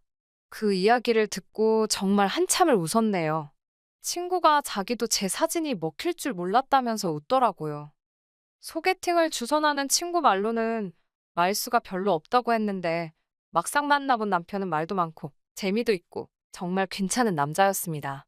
그리고 제가 마음에 들었는지 정말 적극적으로 저에게 다가왔어요. 저는 그렇게 내숭을 떠는 성격이 못 됩니다. 좋고 싫고가 티가 나는 사람이지요. 그래서인지 저희의 관계는 거침없이 진전이 되었고 알게 된 지 2년 만에 결혼 이야기까지 나오게 되었습니다. 양쪽 부모님들도 잘 어울리는 한 쌍이라며 저희의 결혼을 허락해 주셨기에 올해 초 부부의 영까지 맺게 되었습니다. 서울에서 나고 자란 저와 달리 남편은 서울에서 멀리 떨어진 지방에서 올라와 여동생과 둘이 살고 있었습니다. 남편은 서울에서 직장 생활을 했고 신우는 대학생이었거든요. 그래서 신혼집을 구할 때 이런저런 이야기가 있었습니다. 처음에는 시부모님께서 이렇게 된 거 신우가 졸업할 때까지만 셋이 같이 살면 어떻겠냐고 물어보셨습니다. 전 솔직히 싫다고 말씀드렸지요. 인생에 한 번뿐인 신혼인데 그걸 신우랑 같이 산다는 건 상상해 본 적도 없고 말도 안 된다고 생각했으니까요. 남편도 제 입장을 이해한다며 제 의견을 존중하겠다 했어요. 그렇게 저와 남편은 신혼집으로 작은 아파트를 찾아보게 되었고 2달 만에 계약을 할 수 있었네요. 이제 와서 말이지만 사실 집을 계약하는 과정에서도 약간의 잡음이 있었어요. 시부모님께서는 저희가 집을 구하는데 도움을 주실 수 있는 상황이 못 되었습니다. 저희 친정부모님은 대출을 받아 보태주시려 하셨지만 그건 또 제가 내키지 않았고요. 그나마 제가 모아둔 돈이 얼마 있었고 남편도 저에게 프로포즈를 할 당시 모아둔 돈이 몇 천 있다고 했습니다. 그런데 막상 아파트 잔금을 치러야 하는 날이 가까워질수록 남편이 왠지 초조해 보이더군요. 알고 보니 신우와 남편이 같이 살던 집에 남편 돈이 보증금으로 묶여 있었는데 저희가 아파트를 구하려면 그 돈을 빼와야 했더군요.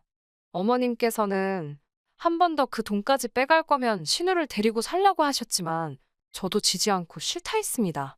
결국 어머님께서 그럼 신우는 고시원으로 가고 저희는 그 돈을 보태서 집을 구하라 하셨습니다만 표정이 좋지는 않으셨어요. 솔직히 저라고 뭐 좋았을까요? 저도 기분이 영 별로였습니다. 제가 신우를 내쫓은 것도 아닌데 괜히 제가 큰 잘못을 한 것 같고 어머님께선 저로 하여금 약간의 죄책감까지 느끼게 만드셨거든요. 어머님께서 툭툭 내던지듯 하시는 말씀이 마치 너 때문에 셋이 못 살아서 신우가 고시원까지 쫓겨가게 된 거라는 식으로 들렸으니까요. 아무튼 그렇게 신혼생활을 시작하고 한 달쯤 지났을까 회사에 있는데 어머님께서 전화를 걸어오셨어요. 곧 회의 시작이라서 이따 전화드리겠다고 문자를 보냈는데도 전화가 계속 걸려오더라고요. 결국 양해를 구하고 복도에 나와 전화를 받으니 어머님께서 너는 얼마나 대단한 일을 하느라고 시애미한테 문자로 띡 전화할게요. 그런 싸가지를 당신은 처음 봤다며 다짜고짜 화를 내셨습니다. 하지만 솔직히 어머님이 화를 내시는 것보다 빨리 사무실로 돌아가 봐야 한다는 걱정이 더 컸기 때문에 정말 죄송하지만 이따가 다시 전화드린다고 하고는 전화를 끊어야만 했습니다. 그리고 여기서부터 난리가 났지요. 회의가 끝나고 전화를 확인해보니 부재중 전화가 14통이나 와 있었습니다. 등줄기에서 식은땀이 흐르면서 동시에 저도 나름대로 짜증이 났어요.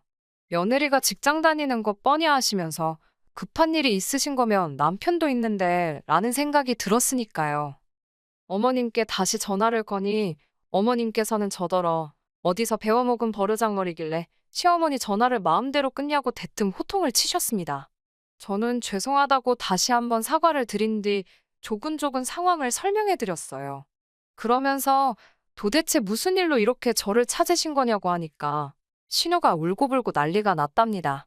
신우 이야기를 나한테 왜 하시지 싶더라고요. 저는 신우랑 따로 연락을 하는 사이도 아니었으니까요. 그래서 왜 그러냐 하니까 고시원에 사는 게 너무 외롭고 서럽고 우울하다 그러더래요. 여성 전용이고 학교에서 멀지도 않은 곳에 있는데 그게 그렇게 외롭고 서러울 일인가 싶었지만 동시에 저는 결혼 전까지 친정 부모님과 같이 살았기에 신우의 마음을 전부 다 이해할 수는 없었지요. 그러면서 어머님께서는 싫다 좋다 따지지 말고 그냥 신우 졸업할 때까지만 같이 살라셨습니다. 신우가 이미 3학년이니 길어봤자 2년이라며 평생 한 가족으로 살면서 꼴랑 2년 때문에 얼굴 붉히면 쓰겠냐고요.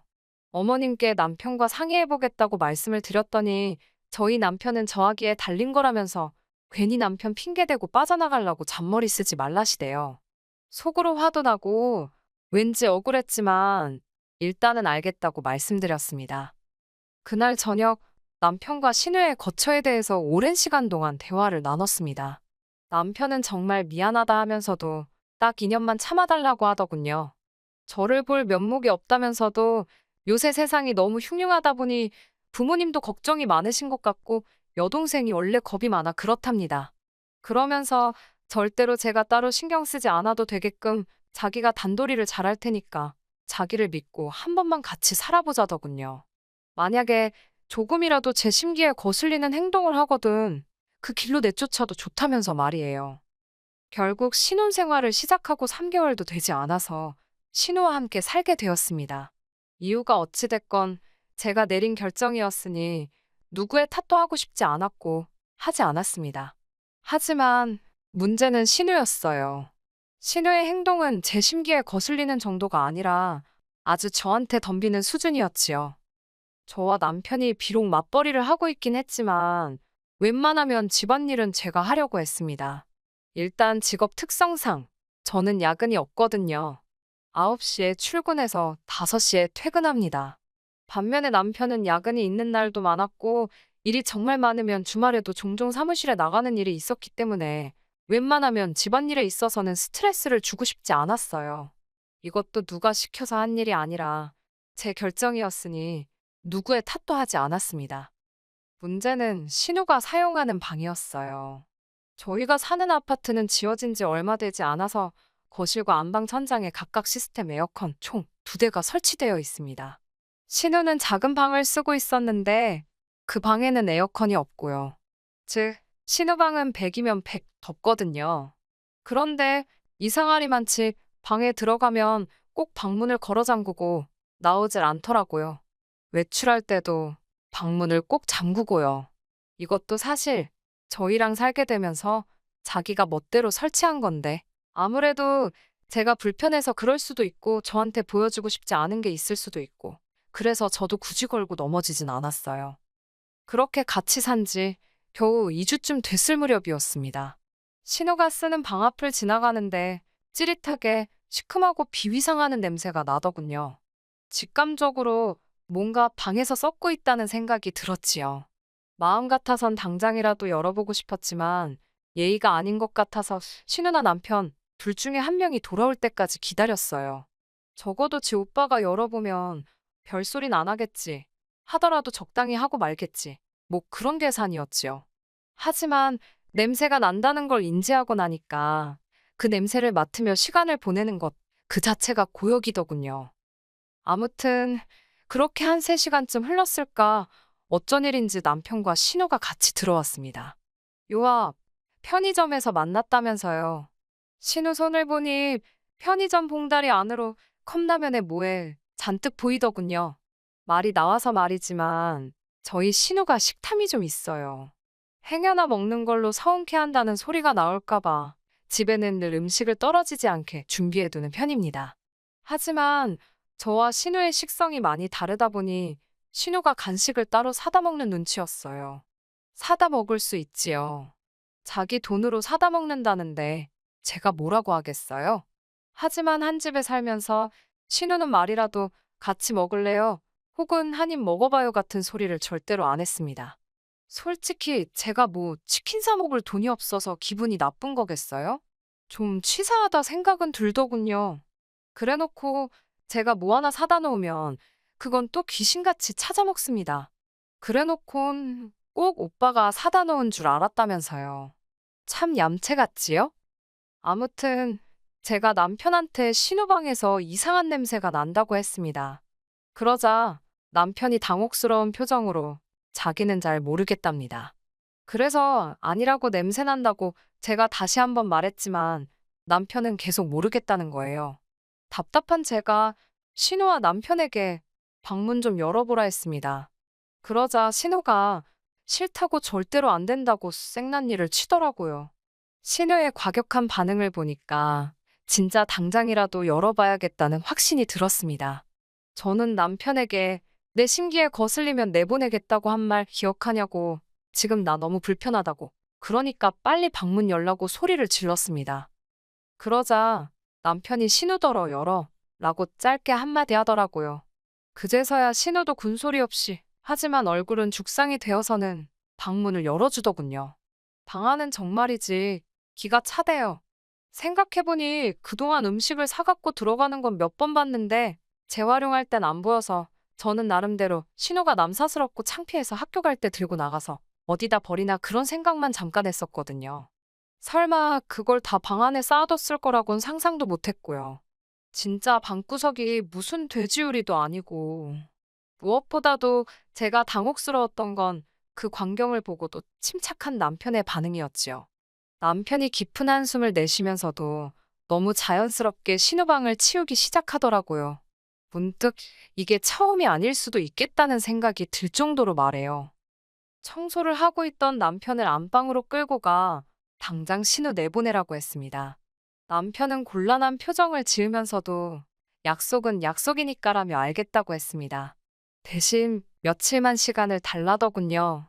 신우도 어쨌든 방도 알아봐야 하고 돈도 마련해야 할 것 아니냐면서요.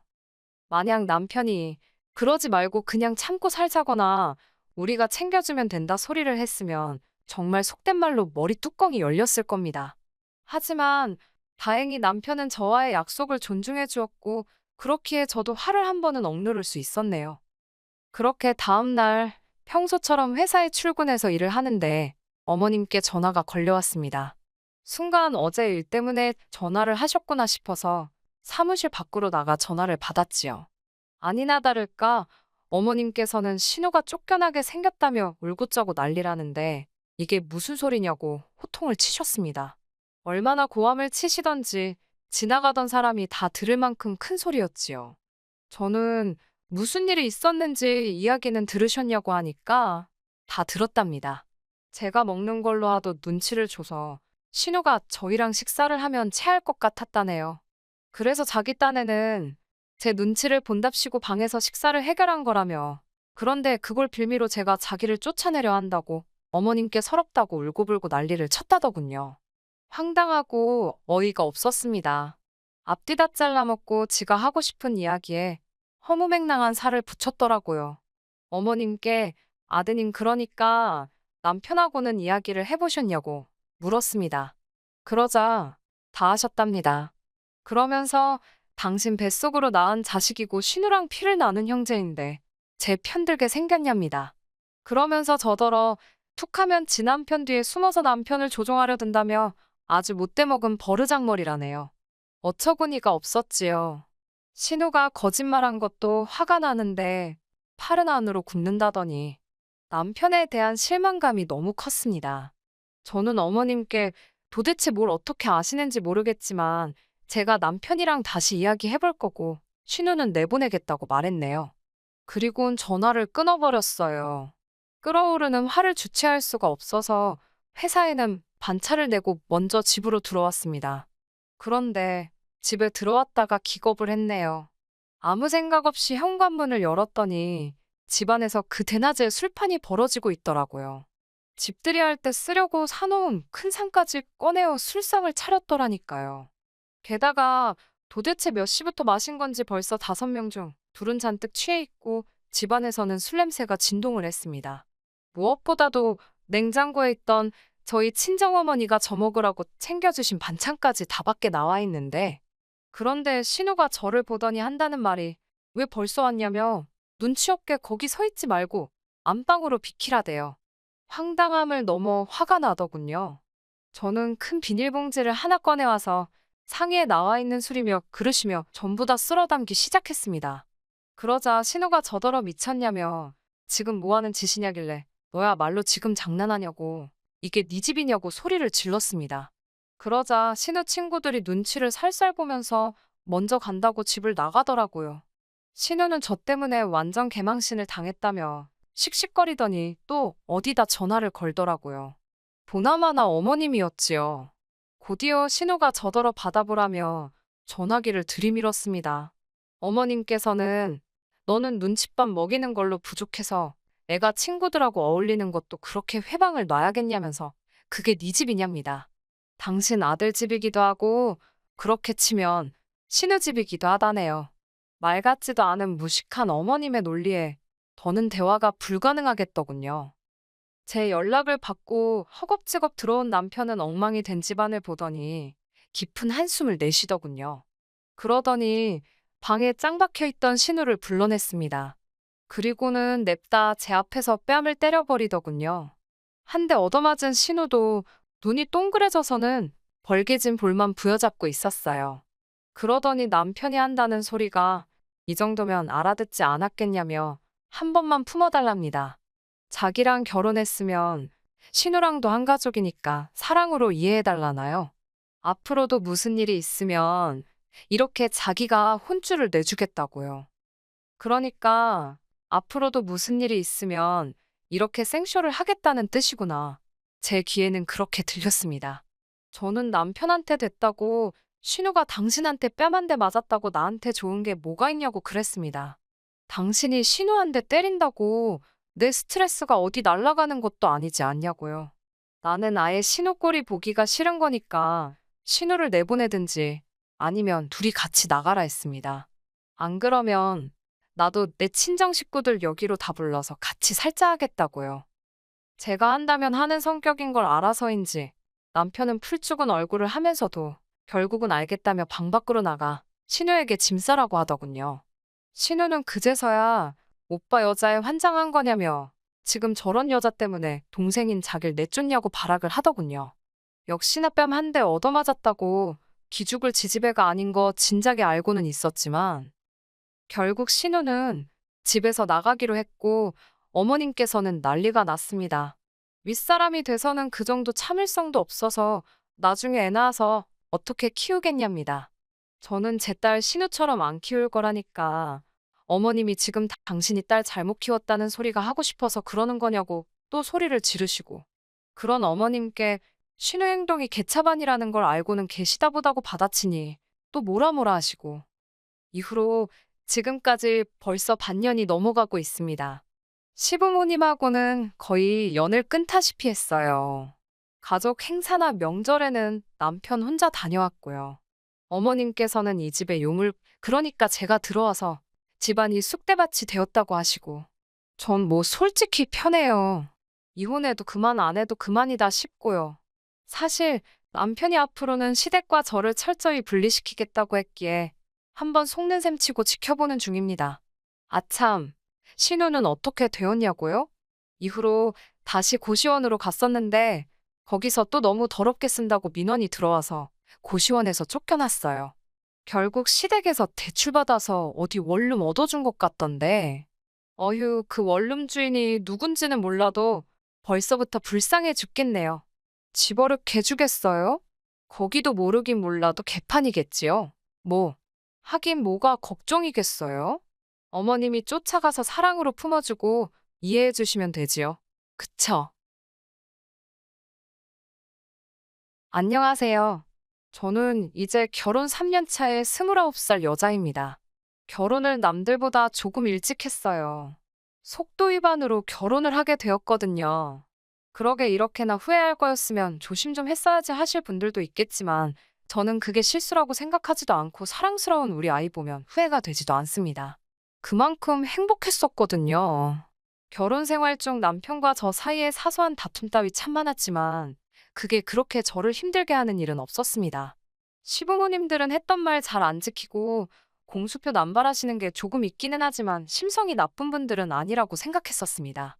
처음에는 했던 말 바꾸시거나 그런 말 한 적 없다고 잡아떼시는 모습이 저를 당황스럽게 만들긴 했지만 점차 시간이 지나면서 어느 정도 적응이 되다 보니 익숙해지고 두 분이 그저 아들 부부한테 잘 해주시고 싶은데 상황이 여의치 않아서 그냥 말뿐일지라도 이렇게 하시는 거구나 하고 받아들이기로 했었습니다.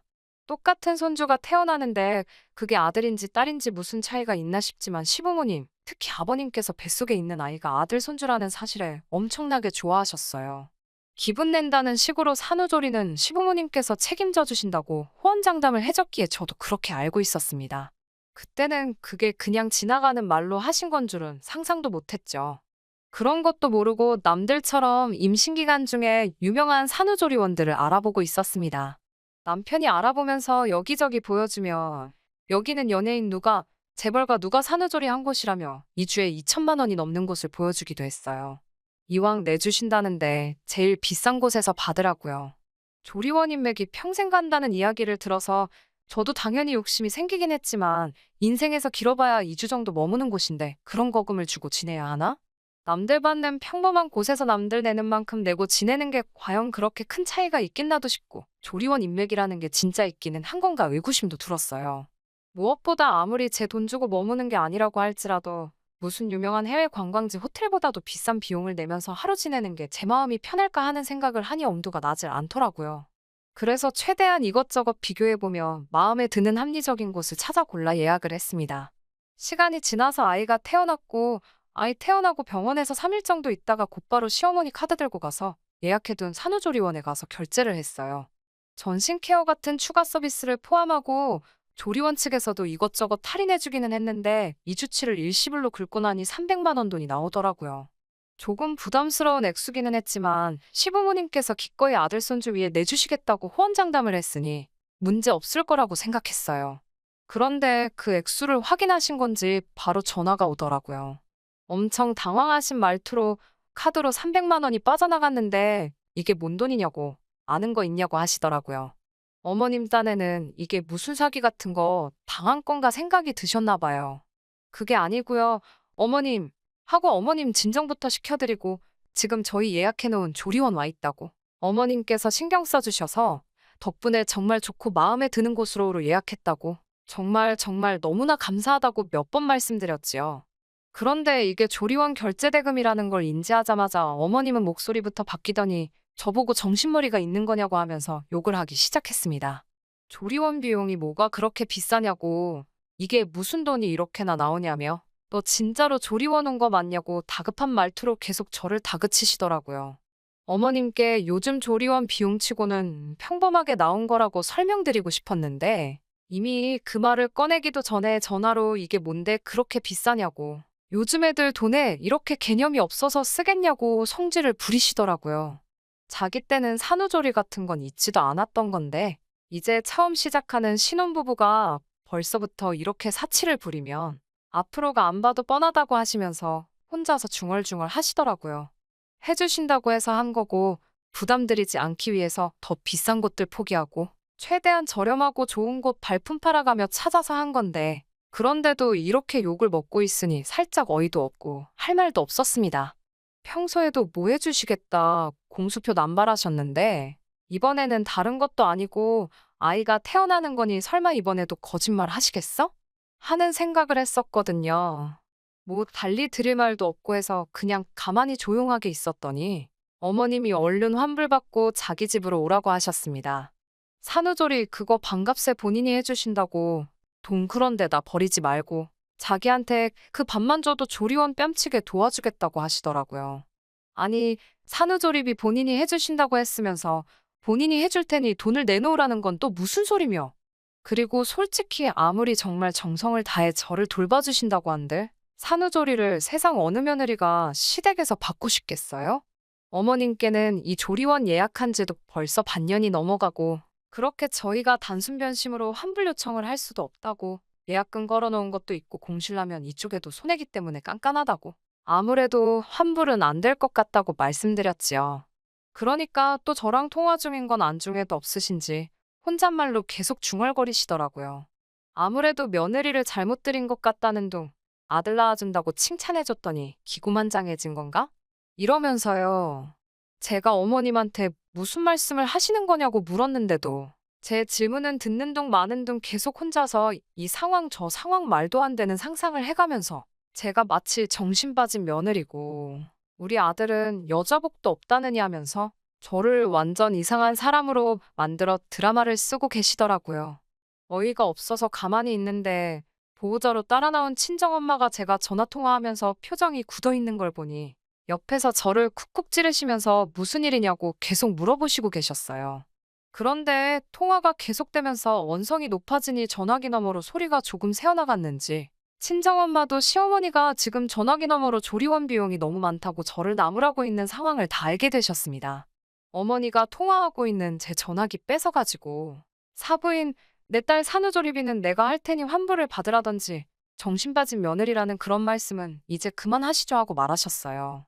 막상 어머님도 대화 상대가 저에서 사돈인 친정엄마로 넘어가니 불편하기는 했었는가 봐요. 그런 게 아니고 그런 게 아니라 이러면서 현재 상황을 변명을 하시다가 그러면 일주일은 시어머니가 일주일은 친정엄마가 하는 식으로 서로 반반씩 부담하는 게 어떻겠냐고 제안을 하시더라고요.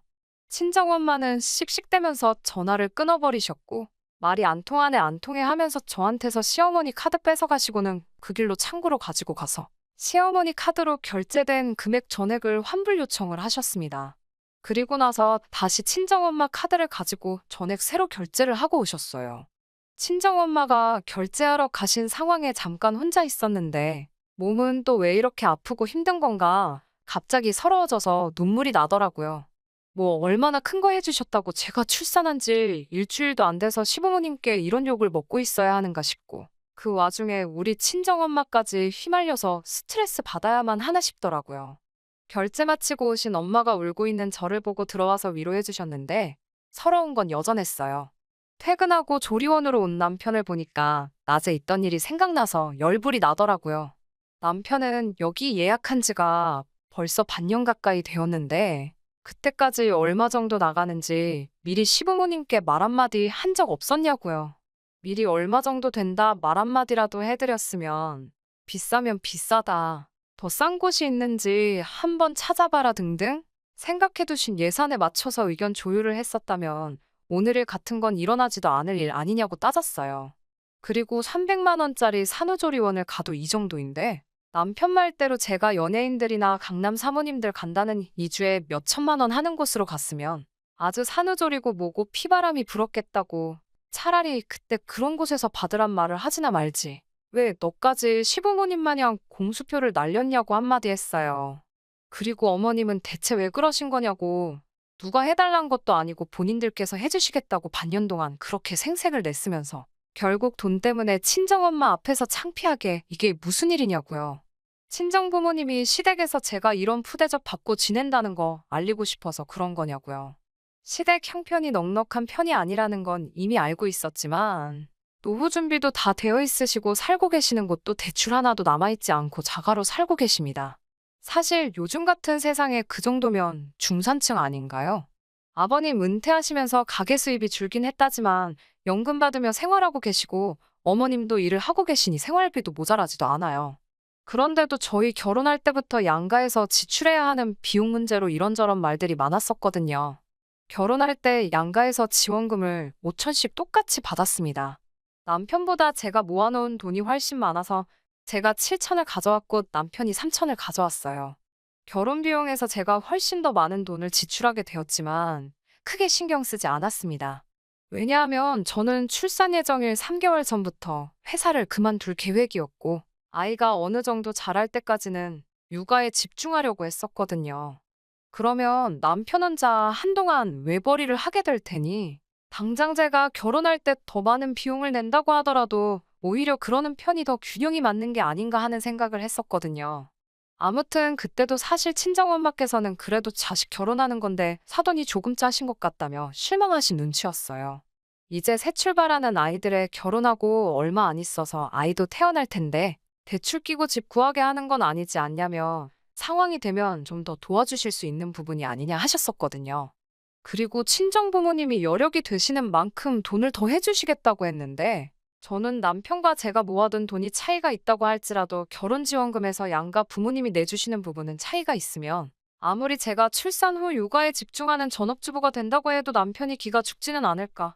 그리고 우리 쪽에서만 결혼 비용으로 더 큰 돈을 지출한다면 불공평한 결혼을 했다는 생각을 갖고 살게 되지는 않을까 걱정이 돼서 제가 거절했었습니다. 우리끼리도 할 수 있다고 말이에요. 조리원 사건 이후로는 제가 상처받은 게 크기는 했지만 그렇다고 돈 300만 원 때문에 시댁하고 연을 끊는다거나 하지는 않았습니다. 아이 태어나기 전 배부를 때도 시간 날 때마다 가서 인사드리고 출산 앞두고 회사 그만두었을 때는 일주일에 한 번씩은 꼭 전화드려서 안부도 물었어요.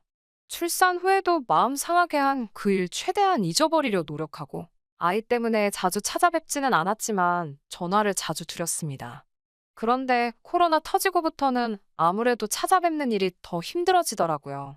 그래서 자연스럽게 시댁하고는 조금 거리를 두고 지내게 되었습니다. 친정에도 전화만 드리고 찾아뵙지는 않았으니 친정에만 집중하고 시가를 무시한 것도 아니에요. 평소에 시부모님께서 저희들에게 공수표를 남발하시기는 했지만 약간 실제로 그렇게 해주실 수 있을 것 같은 것들만 하셨었거든요. 노후 준비 다 되어 있으니 어버이날이든 명절이든 용돈 같은 거 필요 없다. 다 너네가 아끼고 모아 좋은데 쓰거라라고 하시면서도 정말 명절날 빈손으로 찾아뵈면 이웃집 누구누구네는 며느리가 냉장고를 바꿔줬다더라. 건강식품을 달마다 보낸다더라. 뭐 이런 식으로 말을 꺼내신다던가 그런 사소한 것들이요. 그런데 최근 얼마 전부터는 누가 물어보지도 않았는데 먼저 저희 결혼할 때 남들 집 안 해줘서 미안하다. 뭐 이런 말을 꺼내시면서 몇 년 뒤부터는 어디서 돈이 들어올 수도 있으니까 그때 돈을 좀 보태줄 테니 더 좋은 집으로 이사 가거라 이런 말을 매번 만날 때마다 꺼내시네요. 아버님은 시어머니가 말씀하시면 옆에서 추임새만 넣고 계시다가 한마디씩 보태는 정도고 늘 시어머니가 먼저 이야기를 꺼냅니다. 그동안 날린 공수표만 가지고 비행기 정도 한 대 살 수 있을 정도고 조리원 사건 때 이미 크게 한번 데인 적이 있어서 믿지는 않아요. 그리고 저는 솔직히 시부모님 재산이나 돈에 관심도 없고 관심이 있었다면 아무리 속도 위반일지라도 결혼 준비하는 시점에 뒤집었을 거예요. 매번 공수표 날리실 때는 진짜 해주실 것처럼 이야기하시니 괜히 기대해봤자 상처만 또 받지 않겠나 하는 생각이 들기도 해서 저는 기대도 안 하고 있고 바라지도 않고 있었으며 혹시나 나중에 가서 진짜로 지금 말하는 대로 저희한테 집 살 돈을 주신다고 해도 크게 기쁠 것 같지도 않고 받지 않겠다고 했을 거예요. 더 큰 집이나 좋은 집이 욕심이 났었다면 친정에서 해준다고 할 때 그걸 받았으면 받았지. 이제 와서 큰돈을 조건 없이 주신다고 하니 아무리 지금 남편이 외벌이하면서 대출금 갚으며 허리띠 졸라매고 살고 있지만 지금 상태가 마음 편하고 좋습니다. 저만 그런 게 아니라 남편도 똑같이 우리 힘으로 사는 게 더 좋고 부모님 재산 갉아먹으며 살고 싶지는 않다고 하는 걸 보니 저랑 비슷한 생각인 것 같고요. 처음 이 이야기를 꺼내셨을 때는 그냥 저희가 거리 두고 지내서 그런가 보다 싶었는데 이젠 뭐 제 얼굴 볼 때마다 몇 번이고 그 이야기 꺼내시고 뜬금없이 전화하셔서는 전화로도 같은 이야기만 하고 전화 끊으시는데 아주 귀에 딱지가 내려앉을 정도더라고요. 듣기 좋은 노래도 한두 번이지 두 번, 세 번, 열 번이고 계속 같은 이야기를 반복해서 들으니 부담스러웠습니다. 그리고 얼마 전이 어머님 생신이라서 아이는 친정어머니에게 맡기고 찾아뵈었어요. 이번에도 어김없이 몇 년 뒤에 돈 들어오면 그 돈으로 제일 먼저 저희 집부터 해주시겠다고 그 이야기를 꺼내시더라고요. 그래서 단호하게 어머님께 집값은 안 보태주셔도 괜찮다고 말씀드렸죠. 그랬더니 니들이 무슨 돈이 있다고 준다는 돈을 거절하니? 하면서 또 몇 년 뒤에 돈 들어올 게 얼마고 그 돈으로 너네 집을 해줘도 본인들 수중에 얼마가 남고 꽤나 구체적으로 이야기를 하시더라고요. 그래서 솔직하게 자꾸 그런 말씀 하시는 거 부담스럽다고 말씀드렸습니다. 애초에 돈 받을 거 생각하고 결혼했으면 남편하고 결혼하지도 않았을 거라고. 그 돈은 두 분 노후 자금에 쓰시는 게 더 좋을 것 같다고 단호하게 말씀드렸습니다. 그랬더니 어머님은 제가 무슨 결혼할 때 시댁에서 집 안 해줘서 앙심품은 거지근성 며느리 취급을 하기 시작하더라고요. 조리원 때 이야기를 꺼내더니 그때 이후로 도통 찾아오지도 않고 제가 시댁이 돈이 없다고 무시를 하고 있었다고 하더라고요. 어이가 없었어요. 자주 찾아뵙지 않은 건 사실이지만 그건 조리원 사건 때문에 마음 상해서 일부러 거리를 두고 지낸 게 아니고 코로나 때문이고 시댁에 방문 안 한 만큼 친정에도 똑같이 안 갔거든요. 그리고 그 돈을 제가 달라고 한 적도 없고 결혼할 때도 양가 지원금에 대해서 정말 단 한마디 말도 꺼낸 적 없었는데 갑자기 제가 시댁이 돈이 없다고 무시를 하니 어쩌니 하시니 참 어이가 없더라고요.